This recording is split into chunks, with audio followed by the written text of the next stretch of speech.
Hello, my name is Shalyn Santos, and today I will compare South Korea and Kenya on SDG 4 quality education and analyze why the two countries differ in their performance on this goal. So, what exactly is SDG 4? SDG's 4 main goal is to ensure inclusive, equitable quality education and promote lifelong learning opportunities for all. This goal goes beyond just enrolling children in primary school and instead seeks to guarantee that all people of all backgrounds have access to high quality educational learning throughout their lives. SDG 4 is measured through several key indicators like a country's literacy rates, school enrollment rates, government spending on education, access to trained teachers, and overall completion rates.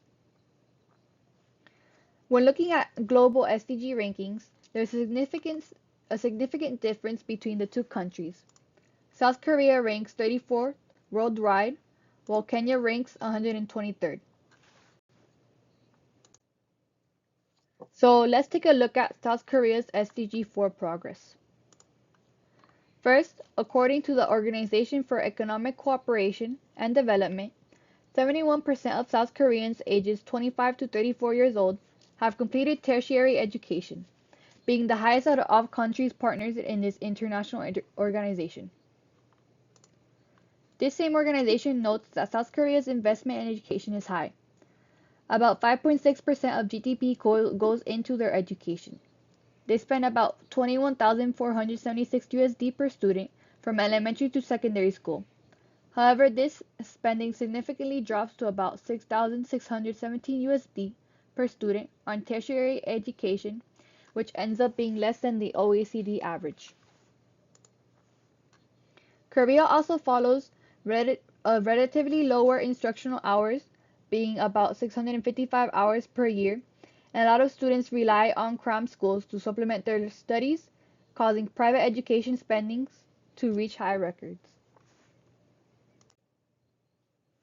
Now, looking at Kenya's SDG 4 performance, according to the Institute for Capacity Building in Africa under UNESCO, their elementary school completion is very high, with nearly 99% of females to 100% of males completing it.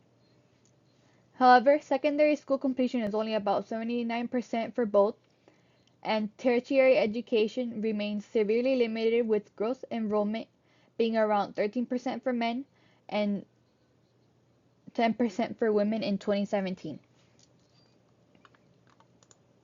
Although their elementary completion rates are high, that does not correlate to strong learning. Only 42% of students met the minimum proficiency for numeracy tests and 53% in English tests. And according to the Human Capital Index, even though students are expected to complete about 11.6 years of schooling, when the learning quality is adjusted, students in Kenya only get about 8.5 years of learning. So why exactly do both of these countries' performances on SDG 4 differ? First, South Korea is a high-income country, and its strong economy allows for large investments in education. Kenya suffers from a limited government budgets that holds education back, even though its access is currently expanding through better teaching qualities and access to textbooks. Another reason is how the government prioritizes education. South Korea treats education as a core national project, while Kenya must weigh education against other more needed developments like that of poverty and health. Lastly, infrastructure and quality learning differ significantly in both countries. Korean schools are well resourced, and students often supplement learning with private tutoring. Kenya's schools are struggling with their students not achieving minimum proficiency, and they lack the resources needed for learning. In conclusion, South Korea has effectively managed to achieve multiple targets of SDG 4 through large investments, strong government commitments, and cultural emphasis on education. Kenya is making years progress in increasing educational access, but quality remains a major problem. In order to accelerate its SDG 4 progress, Kenya should consider increasing public spending on education, especially on its quality, not just enrollment, building better teaching capacities in rural regions, and consider investing in learning resources and infrastructure to improve student proficiency. my references and all the information in the slides I received from these websites. Thank you.